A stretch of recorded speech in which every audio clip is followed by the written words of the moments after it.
نحمدہ ونصلی ونسلم علی رسولہ الکریم اما بعد۔ حضرت عیسیٰ علیہ السلام کی آمد سے تقریباً 1500 سال قبل بنی اسرائیل کی رہنمائی کے لیے آنے والے حضرت موسیٰ علیہ السلام کو اللہ تعالیٰ نے کئی معجزوں سے نوازا تھا۔ ان کا ایک معجزہ دریائے نیل کا 2 حصوں میں تقسیم ہو جانا بھی تھا۔ مصر کے حکمران فرعون وقت نے جب حضرت موسیٰ علیہ السلام اور ان کے ماننے والوں پر ظلم و ستم کی حد کر دی، تب اللہ تعالیٰ نے حضرت موسیٰ علیہ السلام اور ان کے ماننے والوں کو مصر چھوڑنے کا حکم دیا۔ حضرت موسیٰ علیہ السلام اور بنی اسرائیل کے بہت سے افراد مصر چھوڑنے کے لیے دریائے نیل کے کنارے پہنچے۔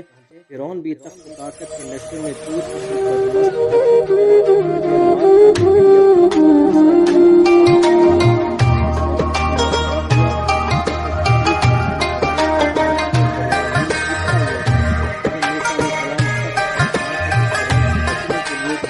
کیسے جایا جائے، تب بھی خدا تعالیٰ نے اپنا معجزہ دکھایا اور دریائے نیل کے پانی کو دیوار کی صورت میں 2 حصوں میں تقسیم کر دیا۔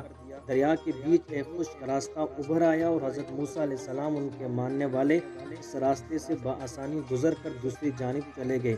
فرعون نے بھی یہ راستہ دیکھا تو اپنی فوج کو اسی راستے پر اپنے پیچھے آنے کا حکم دیا۔ جب فرعون اور اس کی فوج دریا کے بیچ میں پہنچی تو اللہ کے حکم سے پانی واپس اپنی جگہ آ گیا اور فرعون اس کا لشکر دریا کے بیچوں بیچ غرق ہو گیا۔ فرعون کی حنوط شدہ لاش آج تک عقل رکھنے والوں کے لیے نشان عبرت ہے۔